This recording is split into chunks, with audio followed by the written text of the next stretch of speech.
One other aspect of data distrust is the information provided to marketers and communicators from platforms like Facebook and Twitter. Should we trust information provided from platforms if there isn't transparency in the collection and analysis? If we do use these numbers, are there cautions we should take in reporting on these? And are they tools, tips, or tricks we can use to provide verification or a gut check? So this is very closely related to the last question on exploratory data analysis. The first thing you want to do, of course, is go through the data set, make sure it is clean, make sure that it is well structured, that there's not a whole bunch of stuff missing from it, and that there are no really significant anomalies.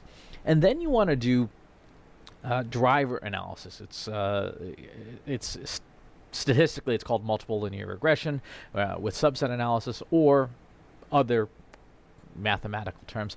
But what we're looking for is what of all these different data points and signals and pieces of data has a connectable chain of evidence to the goals we care about, to the outcomes we care about.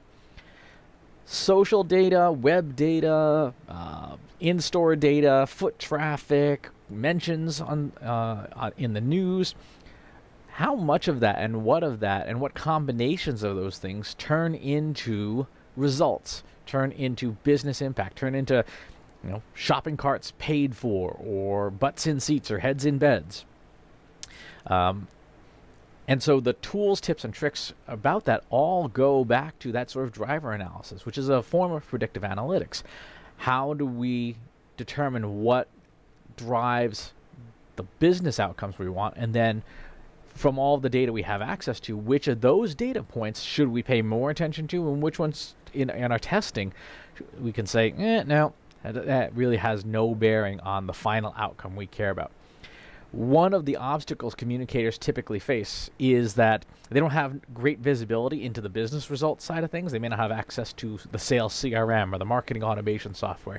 And from an organizational behavior and governance perspective, those are obstacles that the organization should knock down first. Get marketing and PR and advertising and sales, get them all in the same room, get a bunch of beer, put it on a table on a Friday afternoon, and say, we need to talk about what's really working. And sales guys and gals, you want to make more money? Great. Communicators, you want to keep your jobs? Great. Marketers, you want to prove the impact of what you're doing? Great. Let's all figure out how we can connect all of our different data sources together so that we know what's working and we know what's not. That is probably the most important first thing to do. Once you've got that data, then you can look at the outside platforms, the third parties and things like that.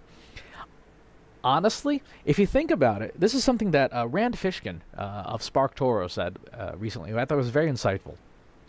Social networks are cutting back on the amount of data that they provide us, and they are also pivoting their own algorithms to focus on other measures of what's important, what creates stickiness, people staying on the platform. Because of that, if they don't care about those social metrics like likes and followers and stuff, why should we, as marketers or as business people who want those outcomes? So what I would suggest as an immediate takeaway for everybody watching this is start by looking at your web analytics, right?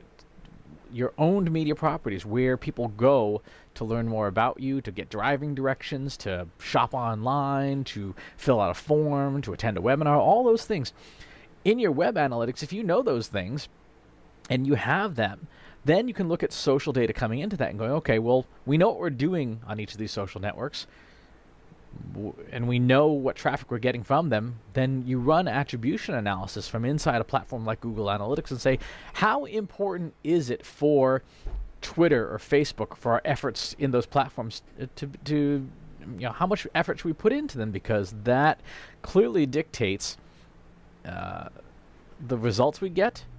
And if we're not getting results from those platforms, then yeah, maybe we cut back on the investment in them, regardless of what data they give us. If we can see in our own web analytics, hey, we've gotten 500 visitors from Facebook and not a single one has bought anything in the last year, cool, maybe we just pull back on the whole Facebook thing. So that would be my suggestion there.